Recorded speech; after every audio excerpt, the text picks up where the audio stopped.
The Bride of Frankenstein starts out where Frankenstein leaves off. The townsfolk are clearing out from where they burned down the windmill, and everybody's like, good riddance. That's the last we'll see of him. But the daddy of the little girl that the monster drowned was there. And her mommy was there too, but she was like, monster's dead, let's head back to the crib.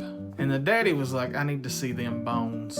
I ain't never gonna be able to sleep. So he's poking around the smoldering heap and he falls down into the basement or the cellar or whatever. And holy shit, guess who's still alive and doing very well, it seems. Bet you couldn't guess he's still alive. It ain't like the title of the movie gave it away. Spoiler alert, Universal.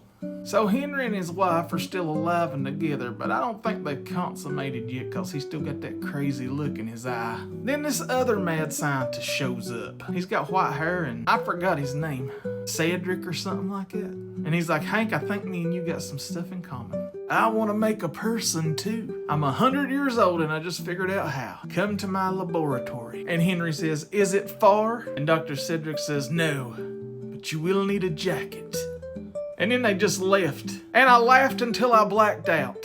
Dr. Cedric takes him to his lab and he pulls out this little coffin. And you're like, holy shit, I didn't realize the Bride of Frankenstein was that tiny. They make her look so much bigger on the posters. Well, she's not in there. Turns out Dr. Cedric is full crazy. He kind of explains it a little bit better, and that's when I start to realize that these guys it's not that they don't know what their genitals are for. They just want to straight up be God. Like they want to make their own race of people.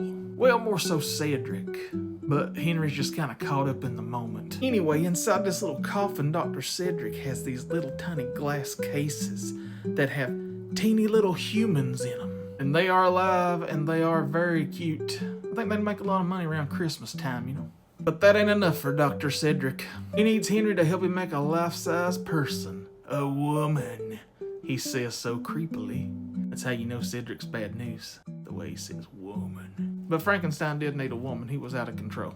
And he already had killed another lady by this time, and the townsfolk was on his ass this time. After what he did in the last movie, they caught him quick and throwed him in the dungeon. Problem solved. Just kidding, he's Frankenstein. He broke those chains and whipped everybody's ass in town and then run into the forest. And next is one of my favorite scenes in movie history. The monsters just killed a bunch of gypsies and traumatized everybody, and he stumbles upon this little cabin in the woods. Now up to this point in the movie, most of what he's done is not his fault. He's just been trying to make connections with people and they freak out when they see him. And when they freak out, he freaks out cause he's Frankenstein and them some bitches gotta die, you know? So anyway, after all the carnage, he goes into the woods and he finds this cabin and he's looking through the window and there's this little old hermit playing the violin. And it makes Frankenstein so happy that of course he has to rip the door off the hinges and bust in like he owns the place. Cause he's a monster. But it turns out the hermit is the nicest little old blind guy you've ever met in your life. And he's not scared of Frankenstein cause he can't see him.